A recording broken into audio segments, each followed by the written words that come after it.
Bueno, pues la primera pregunta es, ¿cómo defines la identidad sexual y por qué crees que es importante? Muy bien, bueno, pues creo que cuando hablamos de identidad es pues nuestro ser, ¿verdad? Y ya cuando hablamos más basado en la sexualidad, pues es quién soy yo, pero en mi sexualidad, ¿no? Y creo que si nos vamos a aspectos más científicos, pues sabemos que existe el sexo masculino y el femenino. Entonces, cuando se habla de identidad sexual, pues, ¿qué soy yo? ¿Verdad? ¿Soy hombre o soy mujer? ¿O qué soy? Así yo lo definiría. Ujú, muy bien, muchas gracias.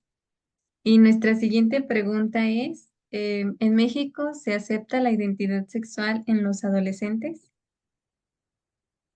Bueno, basado un poco en lo que yo he tenido de experiencia con jóvenes específicamente, porque pues me ha tocado o me tocó por varios años ser maestra de secundaria, podría decirse que sí, pero bueno, quizás más adelante en alguna otra pregunta podría responder eso también, ¿verdad? Pero creo que hasta cierto punto hay todavía un sí y no se acepta. Ujú, Estamos todavía como que en ese sí, pero no. Entonces podría quedarse así como que un quizás. ujú. Como en el proceso, ¿verdad? En el trance. Sí, en el proceso, exactamente. Muy bien, muchas gracias. ¿Qué sugieres para el conocimiento más profundo de este tema?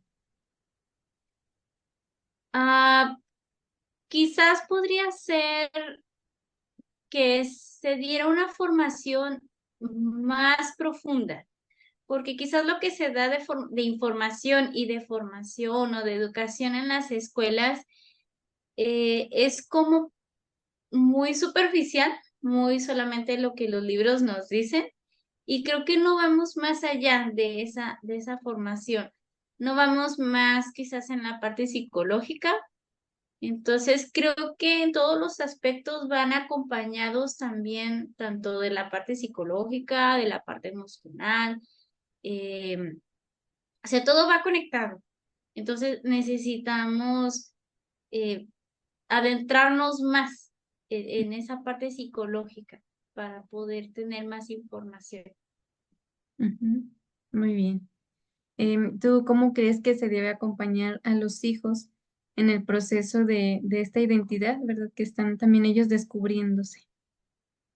Sí, siento que es algo primordial. Yo, bueno, no soy madre de familia, pero precisamente ayer, muy providencial, estaba hablando con una madre de familia con la que trabajo y me estaba comentando sobre este aspecto y decía, mira, para mis hijos, bueno, para su hijo y su sobrino, que también lo considera hijo, dice, fue muy importante y muy primordial para nosotros en la formación de ellos. Ellos ya tienen 18 años, los dos jóvenes.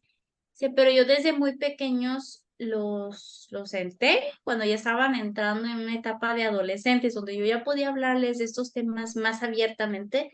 Se los senté a los dos y les dije, miren hijos, ustedes van a escuchar miles de cosas allá afuera, la sociedad les va a decir muchas cosas, pero lo que yo les voy a decir aquí en este momento, eso es la verdad.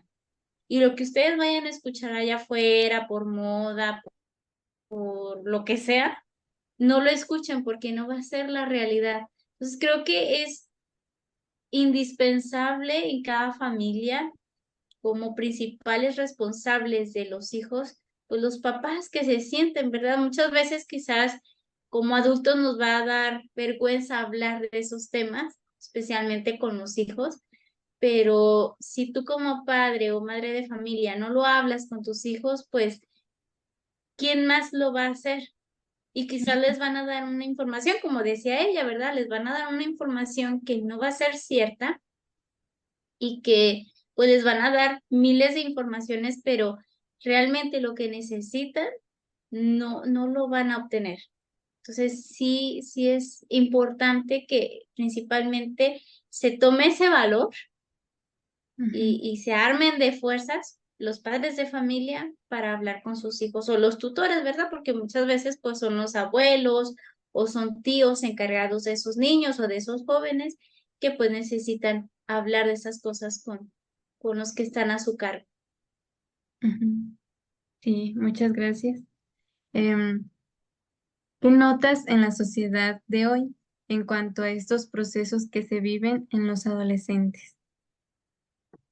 Sí, pues siento que es muy difícil. Veo muchas cosas, como ya lo mencionaba anteriormente, el haber estado aproximadamente 5 años en formación con los jóvenes, de acompañarlos en edades principalmente pues de secundaria. Me he dado cuenta que es muy difícil para ellos, porque ya hoy en día pues están muchas ideologías y muchas opiniones y muchos pensamientos y muchas cosas que a ellos mismos les hace sentir esa confusión en su propia sexualidad. Muchas veces quizás ya hasta están definidos, ¿verdad? Pero por la moda o porque sus amigas dicen ser o dicen tener cierta sexualidad o dicen tener cierta atracción, quizás hasta por el mismo sexo o así, eso los lleva a ellos a que como necesito entrar en ese ambiente o caber en ese núcleo, en ese grupo de amigos, necesito ser igual que ellos. Entonces, creo que ahí es un desafío muy grande que por moda los chicos no se definen y no están claros en su sexualidad o ya no hablemos tanto de eso, simplemente la promiscuidad, ¿verdad? O sea, porque las amiguitas ya tuvieron sus primeras relaciones sexuales, ella también necesita, y más se ve en los hombres, ¿verdad? O sea, todavía creo que existe un poco ese machismo en nuestro país principalmente, ¿verdad? De que si no tuviste ya tu primera relación sexual, uy, pues, ¿qué estás esperando, no? O sea, en todos los aspectos sexuales que podríamos hablar, creo que ahorita es una moda todas aquellas cosas que podríamos ver negativas y que buscamos que no pasen en nuestra juventud, con nuestros jóvenes, pues. Ujú. Sí, muy real. Sí. También, ¿qué papel crees que juegan la educación y los medios de comunicación en cuanto a este tema? Híjole, ahí viene todavía lo más complicado, ¿verdad? O sea, porque pues ciertamente el vivir una vida así como la que ya mencionaba, pues es más fácil, es más placentera, es más cómoda. Entonces, la televisión, la publicidad, te Mm, vende lo cómodo, te vende lo fácil, te vende siempre y te lo hace ver que es lo mejor para ti y que es lo que te va a hacer sentir bien y lo que te va a hacer sentir plenitud como persona, pero en realidad es lo que ellos están vendiendo o lo que ellos pretenden mostrar para vender. Pero ¿cuál es la realidad? Y aquí podemos hablar de miles de realidades que ya sabemos y que hasta llegar a esos puntos podemos ver que aquello que veíamos como cómodo, como placentero, como fácil, se vuelve una situación difícil.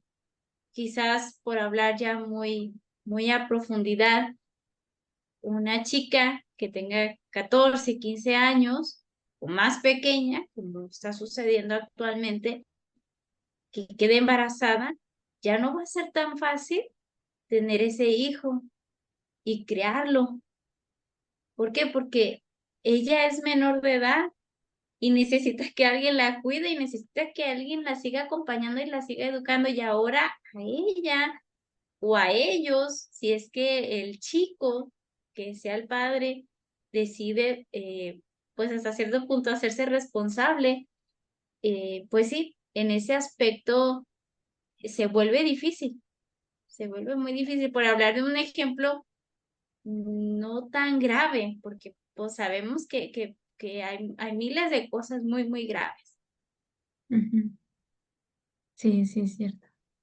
Y también, ¿Qué cosas crees que les pueden ayudar a nuestros adolescentes a vivir estos procesos en su vida? Como ya lo había mencionado, creo que al inicio, siento que es indispensable que les ofrezcamos nuestros ambientes públicos, sean las escuelas, sean donde nos formemos, en donde estemos, que se les ofrezca acompañamiento psicológico, Ujú, ¿sí? Porque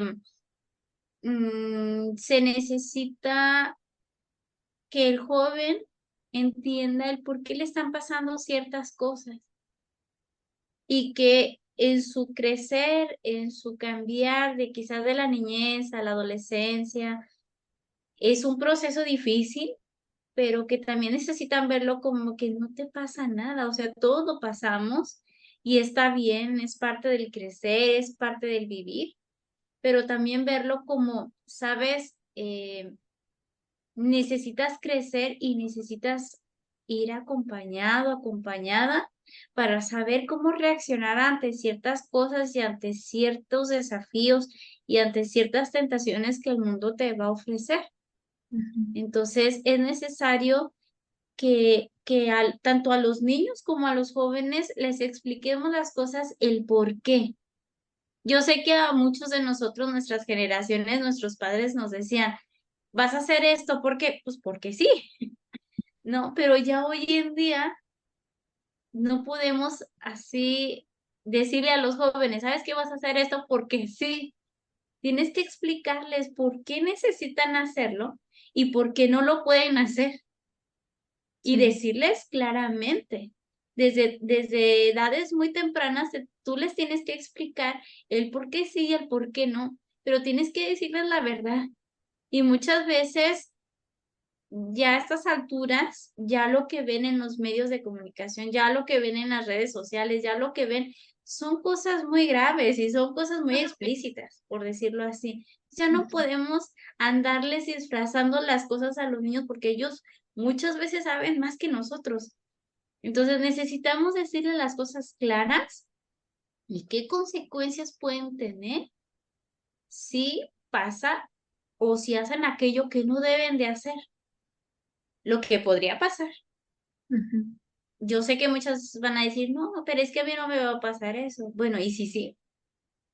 Entonces, tenemos que hablarles con la verdad y tenemos que decirles exactamente qué puede pasar y qué beneficios van a tener por hacer las cosas bien, en todo aspecto, ¿no? Pero principalmente en esto, qué consecuencias pueden surgir a partir de actos que no pueden realizarse y qué beneficios se pueden obtener al hacer las cosas como debe de ser, con un orden, esperando, de tantas maneras, ¿verdad? Entonces creo que ahí es lo más importante.